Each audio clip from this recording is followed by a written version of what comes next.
I'm Al McFarlane. Welcome to the Conversation with Al McFarlane. I'm glad to be here and glad to have you along as well.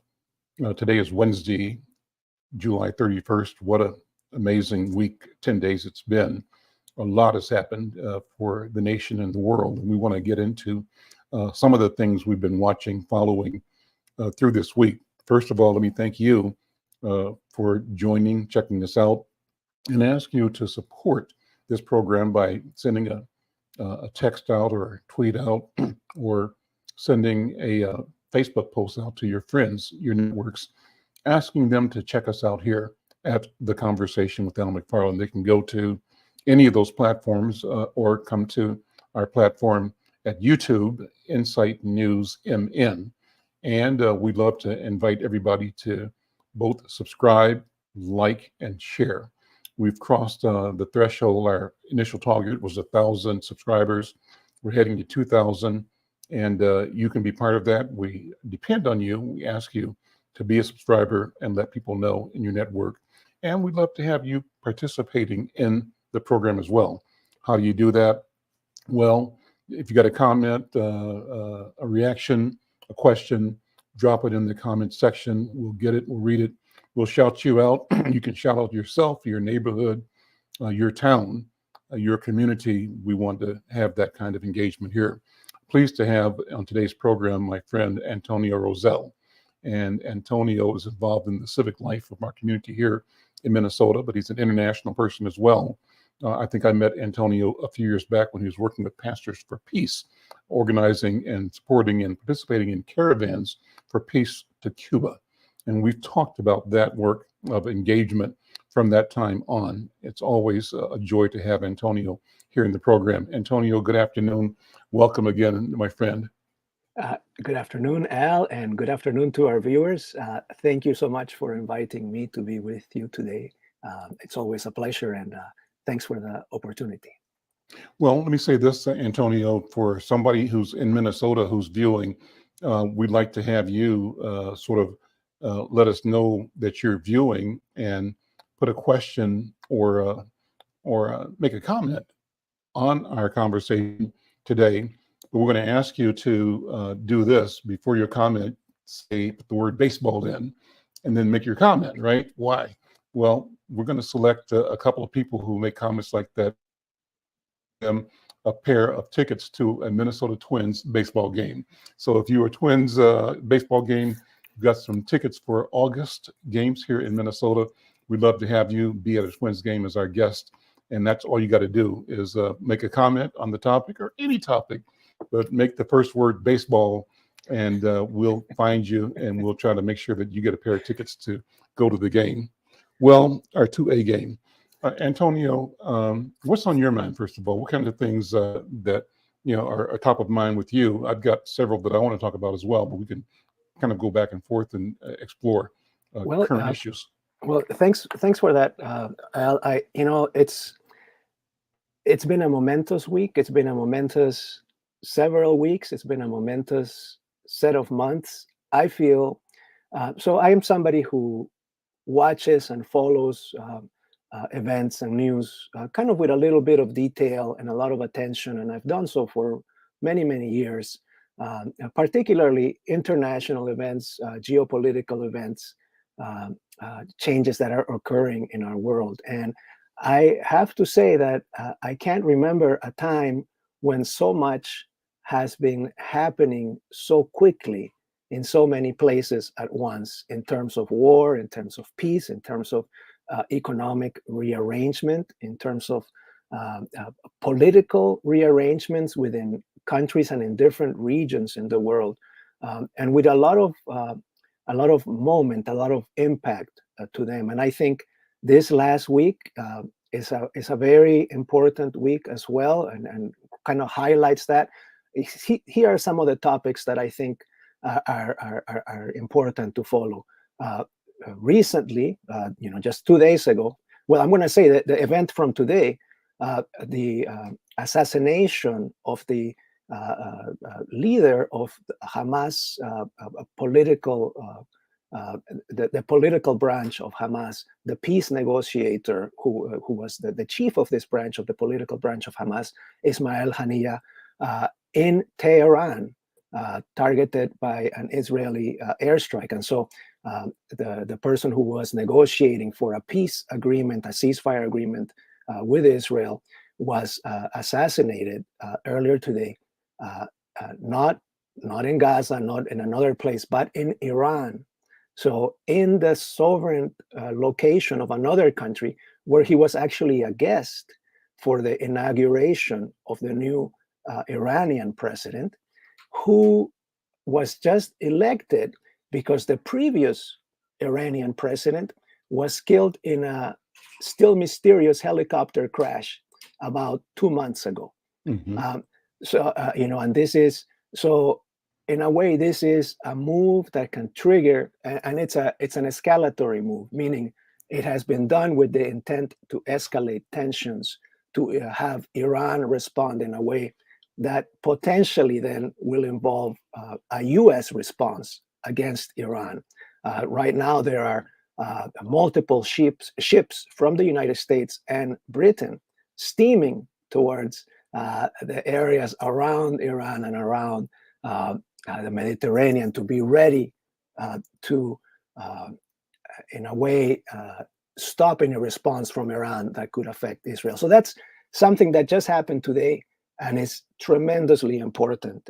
And it's, of course, all within this escalation. And really, I think we need not be shy about this ongoing genocidal actions against the Palestinian peoples.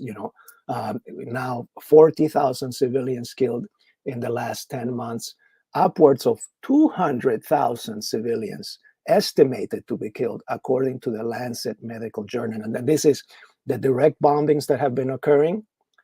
It's also starvation from the lack of access to food, which we as a nation have had a hand in defunding the United Nations Agency for Refugees. It's on top of an incredible rise in infectious disease, including polio, in Gaza, because of the wholesale destruction of the medical facilities in Gaza by the Israeli government and military. And astoundingly, Prime Minister Netanyahu gave a presentation to the US Congress just last week. He received 55 standing ovations for a 50-minute speech. It's the highest number of standing ovations that anyone in the whole history of the US Congress has received. So, that's one thing. And now I've talked about a couple of things. Now here, let's also mention Venezuela. And Venezuela is a country that I think for most people in the United States, it's far away. We don't really know about it. It's communist or something. Well, it's a country that is a democracy and is a capitalist country, but that it has a very strong sense of its sovereignty. And every time there is an election, there is unrest that gets kind of supported or fomented from the outside. Why is that? Venezuela has the highest proven reserves of petroleum of any country in the world. I'm including Saudi Arabia, I'm including Iran, Iraq, the Middle East. The highest, the most petroleum in the world exists in Venezuela. And since Hugo Chavez, who was president of Venezuela and got elected, I think it was 1998 or so on, ever since, the loss of access to that resource has led to the wholesale theft and blockade of the country in a way that just recently a study came out. The impact of the United States blockade is comparable to 3 times the Great Depression's effect in the United States back in the 30s. And that's what we have helped to facilitate. Now, one last topic that I think, just out of many, but one last item that I think is really interesting to discuss. is to continue maybe thinking a little bit about the attempted assassination of former president and now candidate Donald Trump. Mhm. Incredible lapses in the security that he was offered. And part of what's interesting about the event, I mean, there are many angles, of course. It was to be 2 days. It happened 2 days before the Republican convention, which would have thrown that whole process of them figuring out who their candidate is in total disarray. Total disarray. It had this event had the most press, CNN and other chains available and visible there to record for posterity what occurred there. And interestingly, of course, there's, we can go back to, I think it was June 27th when this debate between President Biden and former President Trump took place, where it was really difficult to hide the deterioration of current President Biden. Now, within 1 week of this attempted assassination of candidate Trump, former President Trump, failing, is when the Democratic leadership decides, actually, we're going to lose if we present Biden and Trump remains as candidate. And so within a week, President Biden decides that he no longer will be running as candidate for the presidency and elevates immediately Vice President Kamala Harris as now the nominee. And so it's, if one looks at all these situations, even without access to facts, but just with access to logic, one says, these are all very interesting things that should be discussed in a more open and, in a way, less partisan way. Well, let me ask you, what is your,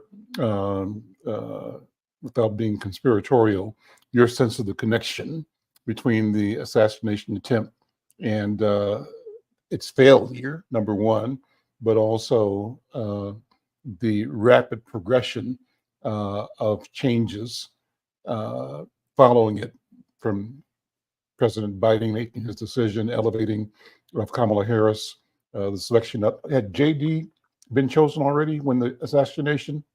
No. So all of that's happened in a really compressed time. What's the connection from your point of view? Well, so one of the things that I like when looking at events that occur that are momentous is not so much to try to have an answer as to what caused with which thing, but simply to notice. And that's one of, as people living in the United States who are, we are subjected to information that has specific purposes. And I can talk about those purposes in a little bit as well. I mean, I could say broadly, they are to support and increase polarization, and to conduct to what people call sometimes a strategy of tension, which is to increase antagonism so that we find it almost impossible to talk to each other.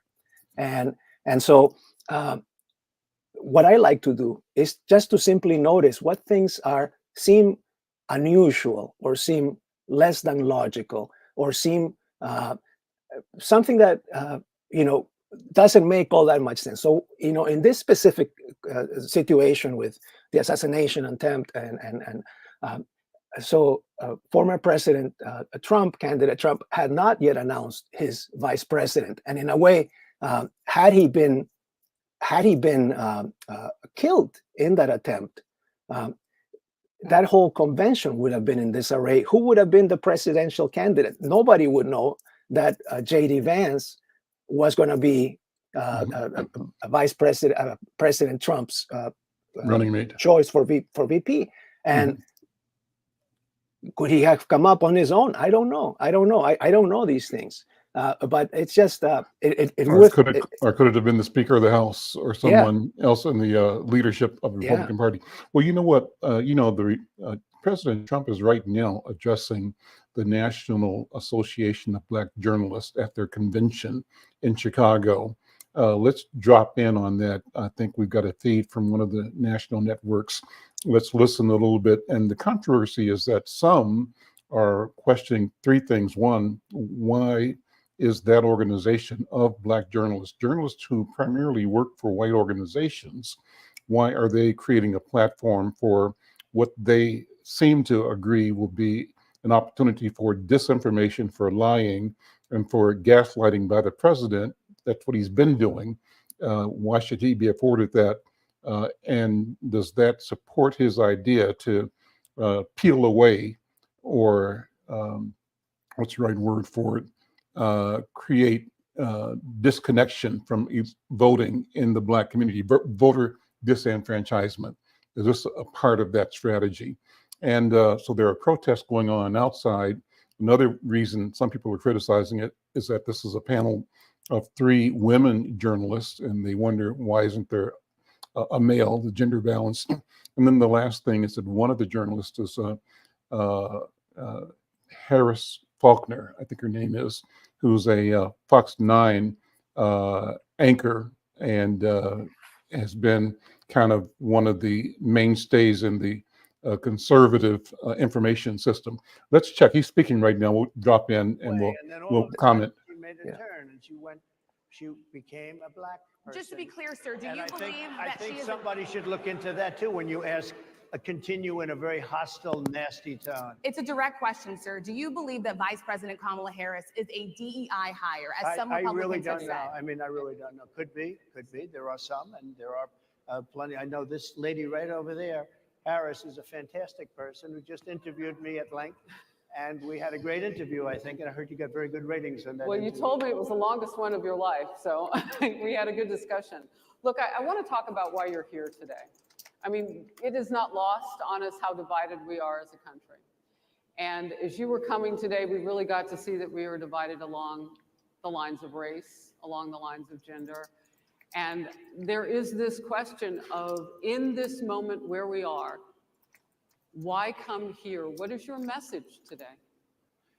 My message is to stop people from invading our country that are taking, frankly, a lot of problems with it. But one of the big problems, and a lot of the journalists in this room I know and I have great respect for, a lot of the journalists in this room are Black. I will tell you that coming from the border are millions and millions of people that happen to be taking Black jobs. You had the best. What exactly is a Black job, sir? A Black job is anybody that has a job. That's what it is. Anybody that has a job. All right. And Mr. they're taking the employment away from Black people. They're coming in, they're invading. It's an invasion of millions of people, probably 15, 16, 17 million people. I have a feeling it's much more than that. And everybody's been seeing what's happened. The first group of people, the Black population, is affected most by that. And Kamala is allowing it to happen. She's the border czar. She's the worst border czar in the history of the world. There's never been a border czar like this. She's never even essentially been. She said she was there once, but not the right part of the border. So she was a border czar. She's done a horrible job. These people are coming into our country and they're taking Black jobs and Hispanic jobs. And frankly, they're taking union jobs. Unions are being very badly affected by all of the millions of people that are pouring into our country. And one thing, as we discussed, many of these people are coming in from mental institutions, from prisons, from jails. They're gang members in other countries. Other countries are setting loose their prisoners. They're opening up their prisons and their mental institutions, and they're taking their bad people, drug dealers, gang members, and they're bringing them into the United States. And by the way, their crime rate is going down, and our crime rate is going to be a disaster. Mr. President? Let's jump in right here. Antonio, what do you think? He's a piece of work. Well, it's interesting to listen, particularly the issues around immigration, which is what he is talking about. And I think it's a concern that I think it is shared among a lot of working class people. So we have X amount of jobs and X amount of workers. And if more workers come in and the number of jobs don't increase, well, doesn't that make it so that we have to compete more to get for the same jobs? Doesn't it mean that we have to accept lower wages than we would otherwise? And so I think it's and I should say this: I'm an immigrant who came to the United States illegally, many years ago, and was able to get an amnesty in 1989, which was the last time that an amnesty has. And I know many people who are immigrants. And actually, I lived for a long time along Lake Street and had many good friends who at the time were undocumented or illegal immigrants as well. And people come here to work, and they come here to try to do good things, but they do work for low pay and little pay. And does it affect jobs? I believe it does. It's simply, it's that question of supply and demand, right?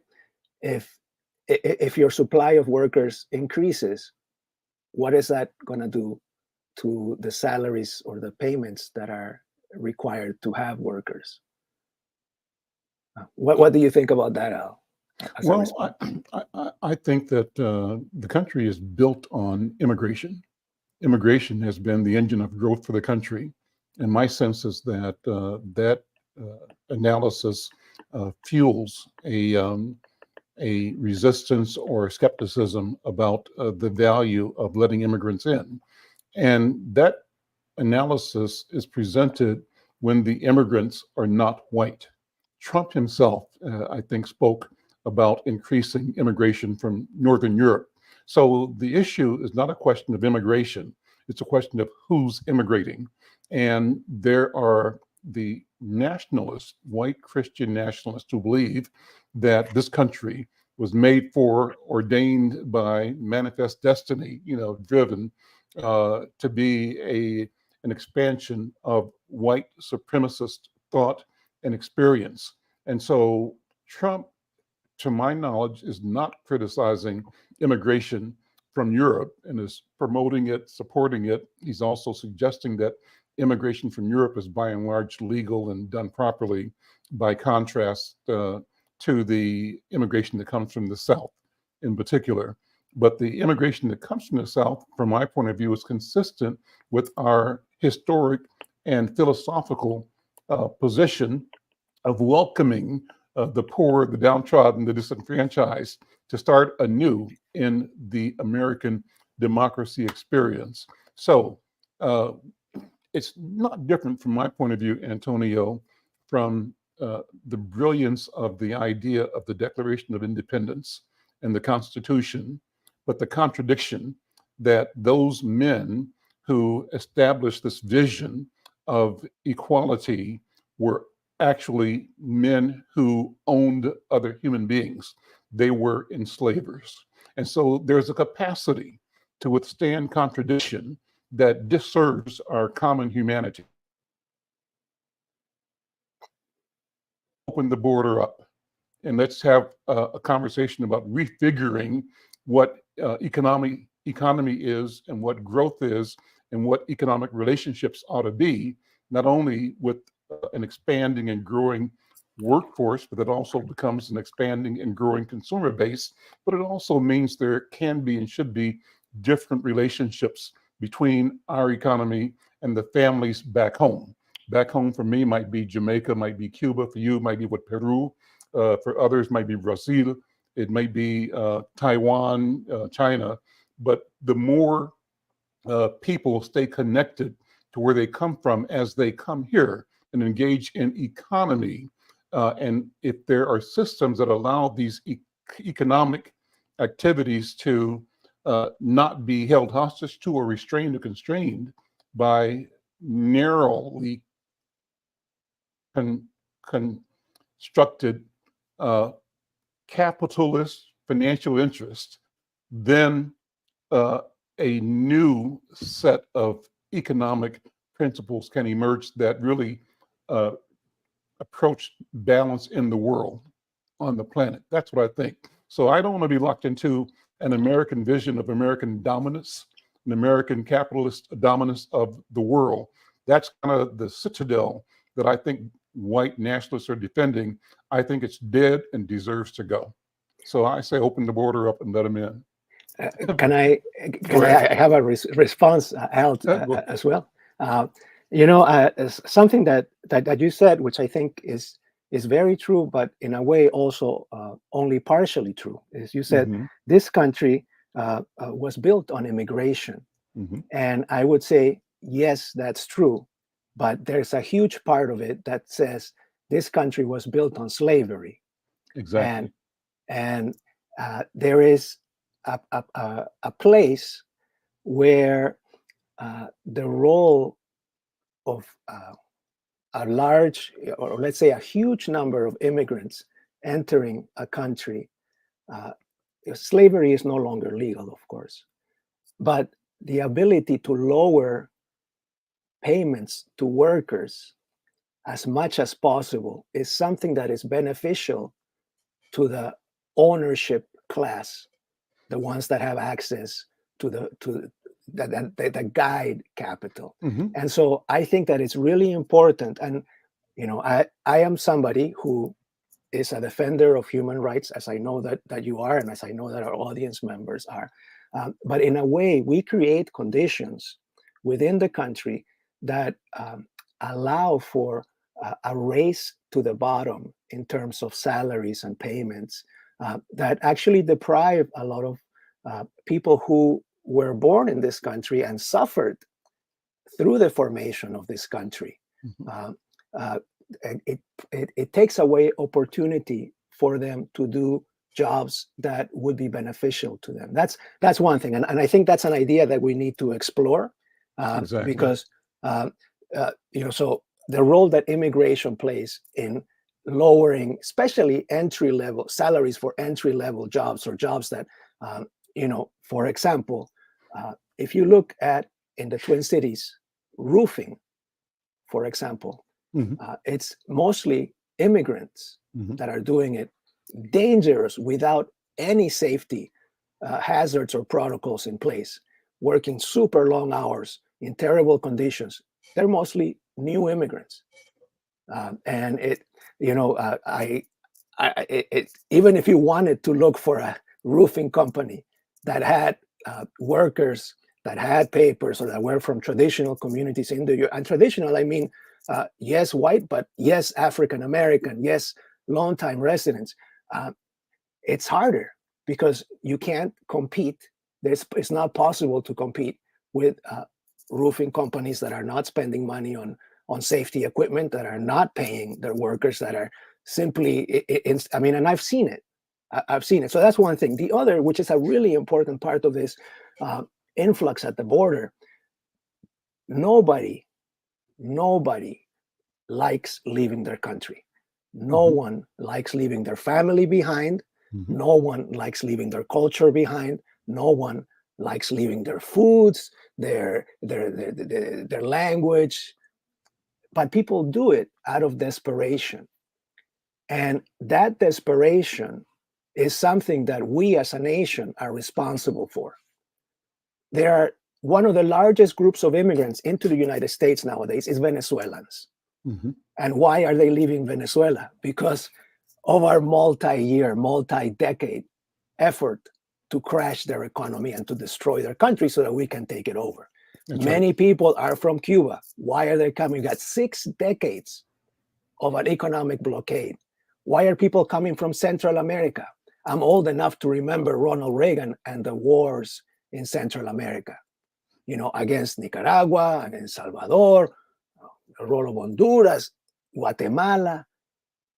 So I think that it's really important to disentangle those components, because it is not, the democratic. Go ahead. Yeah, the one thing that I want to say is that there should not be the presumption that what exists right now is okay. It is not. And so the presumption that new people coming from the South or from immigration points or systems, might destabilize the existing structure. That's true, but are we worried about the comfort of the existing system, which really, despite the progress we've made, still is unfair to workers, to labor, and still advantages the ownership class? And the question is, how do we change our base core system, the arrangement of understanding about what it means to be human, and the capacity of a society to engage, support, nurture every human being in that system, valuing that person where she or he is as a human being and as a valuable person. Listen, let's go back to the conference and listen some more and come back and Yes. keep talking. I'm Al McFarlane. This is the Conversation with Al McFarlane. I'm talking with my friend Antonio Rossell, and we're both talking and monitoring the presentation, the interview of former President Donald Trump. He's being interviewed by a panel at the National Association of Black Journalists annual convention going on right now in Chicago, Illinois. Let's listen in. I mean, you take a look at, his career has been an amazing career. He started off at a level with a difficult family situation, very difficult with the mother and the father and everything else. He ends up going to Yale Law School and was one of the top students, became the head of the law journal. I mean, that's an amazing thing. He's a 4-year, he was in the military with great distinction for 4 years, got out, went into business, became successful in business, very successful in business, actually, did public offerings and other things. And I have to believe in that. I mean, he's somebody that was born in a rough situation. Most of the people know that situation because it was very well documented in his book. And I have a lot of respect for somebody that can get into Yale and become one of the best students in Yale, that meets a young woman at Yale who was also outstanding, and they get married, they have a beautiful family. But he had he's made himself an amazing life. He then goes to Ohio, lives in Ohio, and he had my endorsement. That helped. But he wins the Senate. He becomes a United States Senator. So he's a United States Senator. And so, Harris, like I respect you for your success, I respect people for their success. The reason I asked the question is because the last time you and I sat and talked was the day that you were shot. We'd been together for much of that day. You left to go to Butler, Pennsylvania, and we didn't know what was next. Yeah. And I'm 2 days sorry. after that, I cannot understand your microphone. I know is so it is muffled. really hard for me I to mean, it's understand just you too. I can understand you perfectly. Because she's Whoa. closer. I can understand you, Happy to hear that, sir. but I can't Really happy to hear understand that. Harris I have a few more questions. because of the distance, and the mics are really in lousy shape. But I cannot understand So, Are you asking a question? what you're saying. Go so ahead. what I wanted to say was the last time we spoke, you said some words that were prophetic because I asked you who you wanted to choose for vice president. Yeah. And you said normally it really wouldn't matter what they would bring, you choose somebody that you think has a future, that sort of thing. But you said these words 3.5 hours before an attempted assassination on your life. You told me that bad things happen, Harris, and that's why this decision is important this time. Bad things happen. You said it twice. When you look at J.D. Vance, is he ready on day one? Does he what? Ready on day one, if he has to be. I've always had great respect for him, and for the other candidates too. But I will say this, and I think this is well documented. Historically, the vice president, in terms of the election, does not have any impact. I mean, virtually no impact. You have 2 or 3 days where there's a lot of commotion as to who, like you're having it on the Democrat side, who it's going to be. And then that dies down, and it's all about the presidential pick. Virtually never has it mattered. Maybe Lyndon Johnson mattered for different reasons of what we're talking about, not for vote reasons, but for political reasons, other political reasons. But historically, the choice of a vice president makes no difference. You're voting for the president, and you can have a vice president who's outstanding in every way, and I think JD is. I think that all of them would have been, but you're not voting that way. You're voting for the president. You're voting for me. If you like me, I'm going to win. If you don't like me, I'm not going to win. I'm going to get my JD Vance question in. J.D. Vance? I'm going to get my JD Vance Sure. question in. To your point and to Rachel's point, he, has a lot of opinions about childless women like myself or divorced people like yourself. Do you think, well, I mean, my But point at is least here. it was said in a friendly manner. My point is, do you think the Republican Party is getting a little bit too judgy about people's lives when you think about abortion or when you think about what J.D. Vance is saying? I don't think, look, I think that the Democrat Party is really the one that has the problem. I think they're radical on abortion because they're allowing abortion in the 9th month. They're allowing the But death. I think it's They're about allowing freedom, the right? death of a baby after the baby is born, based on Sir, the that governor is of illegal in Virginia. every state in the That's country. Based on the governor of Virginia, Executing a they're baby in allowing the every death state of in the the country baby is illegal. after it's born. It's a They're crime. allowing abortions in the 8th and 9th month. Well, of Democrats pregnancy. have denied. I think they're right. And I That's the think the thing. Republican Party is actually much less. I think I've made them much less radical, perhaps. But the Republican Party, what we're doing is bringing it back to the states where everybody wanted it. Democrats, Republicans, liberals, conservative, everybody wanted abortion brought back. They didn't want Roe v. Wade in the federal government. They wanted it. Everybody But the wanted majority it of back. Americans oppose Excuse Roe me. v. Wade being They overturned. don't Multiple know polls have about showed that, this. sir. Right now, they're voting. It brought it back to the states. Now, I happen to believe in the 3 exceptions. Ronald Reagan believed with rape, incest, life of the mother. I do. I think most people do. I think most Republicans do also. But if you take a look, right now they're doing, it's an amazing thing.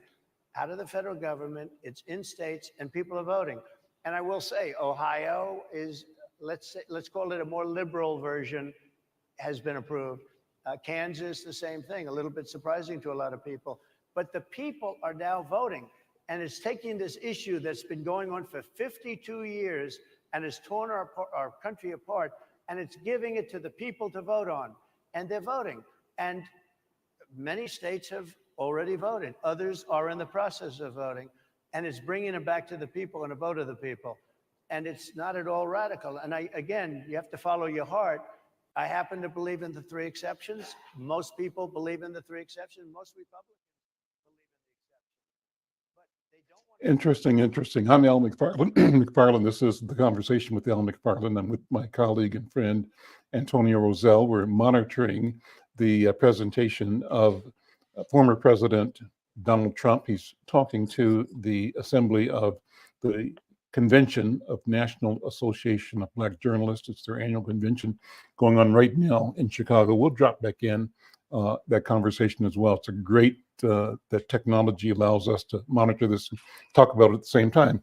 Antonio, prior to the show, I found our producer, Cooper, found an article in Newsweek, updated today, actually published early this morning and updated around 8 or so this morning. But the title is "Democrats Calling Republicans Weird is Extremely Clever." That was the comment of a professor who was described in this article. Let me share a few paragraphs from that. The article says, in the past week, the Democratic Party has launched a new attack on Republicans, characterizing them as, quote, creepy and, quote, weird, which an academic has described as an extremely clever communications strategy. Dr. Brian L. Ott, OTT, a professor of communications at Missouri State University, specializing in political messaging, said the tactic appeals to younger voters without alienating older ones and indirectly points to Trump's age, which might otherwise be off-putting to some voters. Quote, it subtly evokes discomfort and anxiety without calling him a threat to democracy, Ott told Newsweek. He further explained that it has the added advantage of being relatively tame as political insults go, in contrast with Republican presidential candidate Donald Trump's often heated and degrading rhetoric. Trump is well known for using such rhetoric, including giving insulting nicknames to his political opponents. Throughout his political career, he has publicly called people fat or ugly or dumb as a rock, the last of which he's also used to describe President or his candidate, opponent, Vice President Kamala Harris. Well, Ott pointed out the term weird lends itself well to memes, which are often more effective or emotive than rational, and that the weird attack makes voters feel like Trump is out of touch. And I think the local angle is that question of Trump being called weird and J.D. Vance being called weird maybe started with our governor, Tim Walz, in an interview describing Trump as weird, and that's kind of elevated Tim Walz's standing as a potential VP candidate, and he was taken to task on a national news program about what did he mean? Was he calling all Republicans weird? And he said, no, I'm not. I'm just calling Trump weird. That the ordinary people that make up Trump's audience, many of them are just like me. They're my cousins or my neighbors, people I grew up with. And these are people that have anxiety. And what the leadership in the Republican Party is doing is stoking that anxiety. It's what you described when we opened the show, Antonio. The time now is a time that is showing a propensity, a race towards division and having people unable to talk to each other in a way that is healing or connective or seeking common ground for advancement. What do you think about that, number one, but also what we just heard, the president's comments in response to questions about J.D. Vance and the abortion issue in particular? Al, thank you. That's a lot Yes. to unpack as well. So I may not be the typical voter, but I find the use of labels to try to paint another group of people through a stereotype to be kind of childish and in a way insulting to our intelligence. Mm-hmm. And I don't know that it's productive. I am not a political strategist. I don't run any campaigns, and I'm not a marketer and all of that. But if one of the things that we are trying to do is to build understanding, and we're trying to build bridges with people who consider themselves Republicans, I think that belittling them might not be the best approach. And yes, calling them weird might be better than calling them a threat to democracy. But I wish that we didn't have to do any of that. I wish that wouldn't be the tack that we choose. I wish that the people who form campaigns and who develop messages, and these are not just one or two people, they're giant corporations and companies that specialize in social marketing and all of these other things, and they test out hundreds of different messages. And I wish that they wouldn't push us toward kind of the lowest common denominator of stupidity. Well, so I also have pulled up an article from the New Republic. It was published just after the one we read earlier that was put out at around 8 this morning. This one says that Trump is flailing as he tries to respond to Kamala calling him, quote unquote, weird. And it says that in a Fox News interview on Tuesday, yesterday, Trump tried to respond to the criticisms coming from Democrats and Vice President Kamala Harris that he and the GOP are, quote unquote, weird. It says he didn't succeed, instead responding by simply calling Harris weird back. That's what you're talking about. We've sort of descended to the lowest common denominator. Trump said the whole thing is a con job, just plain weird. You know who's plain weird? She's plain weird. She's a weird person. Look at her past. Look at what she does. Look at what she's used to say about herself, Trump said in the long, meandering interview with Laura Ingraham. I won't get into it, what she used to say and who she was compared to, starting about 2016, Trump added. So the dirt, right?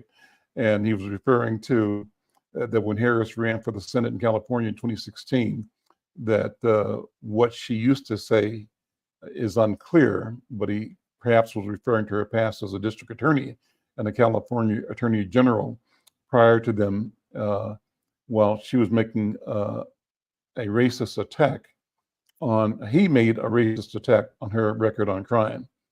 It goes on, he calling Jezebel attacks on her from other Republicans who were trying to use her previous relationships against her. So yeah, going to the lowest denominator, and both of them calling each other weird. Is there any value in that? Is the question. Well, I don't think so, and I think it's bad for our democracy if that's the level of conversation that we have, the level of detail, and I think, unfortunately or fortunately, I guess, what works is what gets used, right? But we don't notice that it degrades the common space. And so, if we are having adults who aspire to the most powerful institution, the most powerful seat in the whole world, which is the presidency of the United States, and the movement of parties and the engagement of people around that by resorting to sixth grade or fourth grade insults, I think that doesn't bode well for us, and it also doesn't indicate that we take our responsibility, our individual responsibility as citizens of this country, that we don't take it seriously. I mean, if that's the quality of, they're weird, that's it. It's like, let's talk about the policies, let's talk about them in detail, and let's say, well, actually, your actions, President Trump, your actions when you supported Juan Guaido, to have an alternate president for Venezuela, and you imposed those sanctions in Venezuela and destroyed their economy. And now here we have those same Venezuelans looking for a place to live, transiting on foot many times, thousands of miles to come to the United States through the southern border, which is not, it's not an easy thing to do. And yet, that's, let's talk about that, and then we can also say, well, I understand that we need to have be a sanctuary to people from other places who are fleeing persecution or who are fleeing hunger, but let's do that in an organized way so that we can know who is coming in, we can know what they need, we can know how to support them, and we can be strategic about how it is that we distribute population and population centers so that there are resources for them. One of the saddest things that I have seen recently, and there are many, but one of them, I came to Minnesota in 1994. Mm-hmm. And over the last 5-8 years, I've now become accustomed to, in every single intersection to and from a freeway, to see people begging for money, mm-hmm. which was unusual. I never saw that when I first came to Minnesota. One of the saddest things, I've seen families now do that. I've seen families with clothing that tells me they are, and in their signs, I'm from Afghanistan. Mm-hmm. I'm from Iraq, and mm-hmm. with their kids. And so, what are we doing exactly? And I would like to say also just one other thing that I think is really important, as we're talking about the Democratic Party and the Republican Party calling each other weird. I want to bring it back to something actually that I heard in one of the shows that I was a guest in probably a couple of months ago, as we think about war and peace and so on. It was a show where you had Charles Caldwell on, mm-hmm. and you also had Walter Griffin on. The artist. Mm-hmm. The artist. It was a mm-hmm. wonderful, wonderful show. And one of the things, a wonderful question that you asked was, how did you get your start?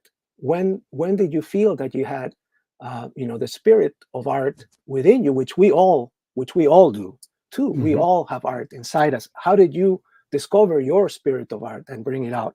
Charles Caldwell said, I was in 6th grade when I had an art class in my school that I had an awakening as an artist.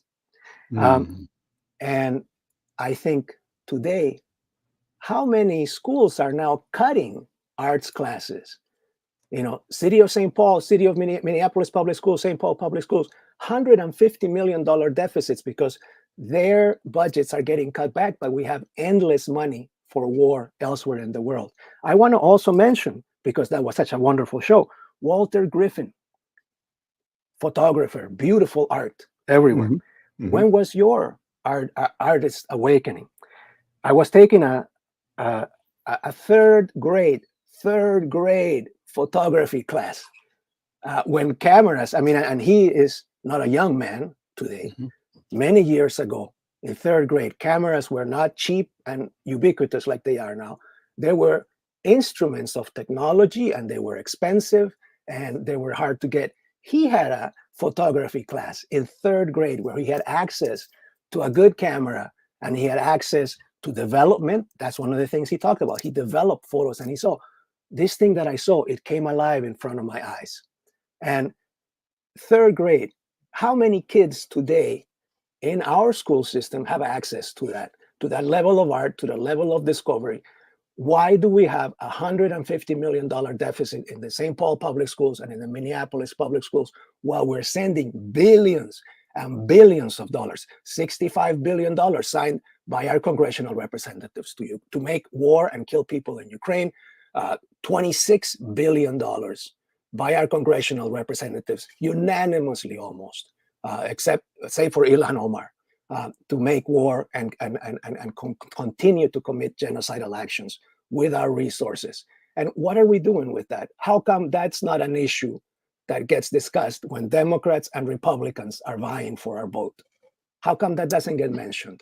Because they have us talking about stupid things like, he's weird, the Democrats are weird, the Republicans are weird. This intentional planting of stupidity is what keeps us where we are, and we should not take part in that. Let's check out Kamala Harris. She's in Atlanta. This might be live, it might not be, but our producer says, the stream with Donald Trump ended. I'm presuming it ended after about 40 minutes or so. Seems like a short. I don't know whether he walked off in a conflict or if that was the end of the program. We'll find that out. And this with Kamala Harris may be something that's already pre-recorded. Let's listen for a second. Fraudsters who ripped off consumers. Cheaters who broke the rules for their own gain. So hear me when I say, I know Donald Trump's type.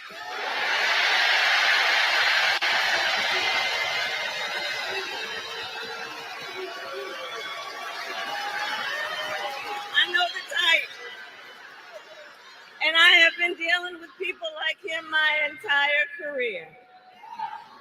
For example, as Attorney General of California, I took on one of our country's largest for-profit colleges that was scamming students. Well, Donald Trump ran a for-profit college that scammed students.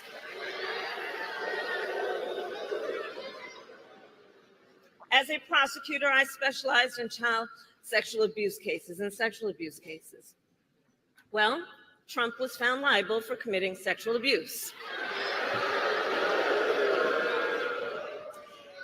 And as an attorney general, I held the big Wall Street banks accountable for fraud. Donald Trump, guilty of fraud, 34 counts. Let's stop there. So in this So, campaign, Antonio, what do you think? I mean, this is a way of personalizing the campaign and drawing the contrast. and I think it's necessary. I think that the attack from the Republican Party is loaded and uh, embodies this capacity of our country to lie, but in a bold-faced way. Not to say that the Democrats have not lied and don't lie as well, they do. And we hear often in our communities that some people want to sit out because they feel they're not being served by either of the parties. It's a question of one set of rich and powerful people in contest with another set of rich and powerful, with us, the blades of grass, being trampled by these huge elephants on both sides. And so the question is, the pushback has to be from grassroots organizers. If we believe that the idea of democracy is real and that we can make a difference, and even though there are powerful moneyed interests that appear to be in control, that in itself is an appearance and not an absolute. And the absolute has to be when each of us decides that our voices matter and that we can organize and that we can share and that we can create a different consensus, a different understanding, a different analysis. We can actually assemble the world and reality differently by what we do, what we say, what we believe, where we go, and with whom we do things. And that's why I say an expanded vision of what an economy is, not just the Exxon directed economy, not just the tech directed economy or the central bank directed economy, but the more we can create opportunities for ordinary people to connect using technology and to be in relationships with each other, that changes the whole ball of wax, and it creates possibilities for more wealth generation. And wealth generation doesn't always have to mean massive wealth for a few at the expense of everybody. A redefining of the concept of wealth generation can mean something like systems of sharing, of knowing, of innovation, of caring that ensure the reduction of misery, the elimination of lack, and the propagation of opportunity for the third graders all over the planet, right? Unleashing their vision, their ability to become and to be and to do, and to have the confidence to know that the entire world is their neighborhood. I've said this in the past. When I was a kid, Antonio, I grew up in Kansas City, Missouri. My parents would say, Al, you can go to, the alley, that's a half a block, and then our street, Brooklyn, from 28th to 29th, and we were on Brooklyn. The next block over is Park, where there's an alley behind our house. You can't cross the alley, but you can stay on this side. So that's square. So at 5 years old, my neighborhood, my block was my world. I'm 78 now, and Antonio, I want to say that at this age, I believe that the whole world is my neighborhood, and everybody on the planet is my neighbor. And I have an obligation to see them as I see myself, and to hope for them what I hope for me. And my mission has to be to figure out ways to get through the structures, the systems, and the processes that keep us apart, to break through the dialogue that you just criticized, that has us not talking to each other, but barking at each other, but to find a way that we can actually genuinely speak to each other, to engage each other, and create products, relationships, activities, transactions that represent a different kind of fairness, a broader, accessible fairness that does not represent an intent to extract and or exploit for personal power over somebody else. That's what I think. I don't know. Al, that's beautiful. And that's what I want and think too. And, I think that's what most of the people in the world want and think as well. I feel that as good thinking people. All of us want to work toward these things, but at the same time, there are structures that need us to participate in their vision of the world, and they steer us into their structure and their dysfunction by the stories and the narratives they implant in our heads through our passive participation in their culture. And I think that is the battle space for the 21st century. It's what we think and how we think about it, and how we exercise our sovereignty of mind and spirit, and that we can't ever lose sight of that. So anyway, I know that we probably have been we got to talking wrap for it up. We got to wrap it up. Antonio, Al, thank you, my friend. Thank We'll you see very next much, Al. time. Thank you to our audience. Okay, Thank take you. care. Bye-bye. Bye.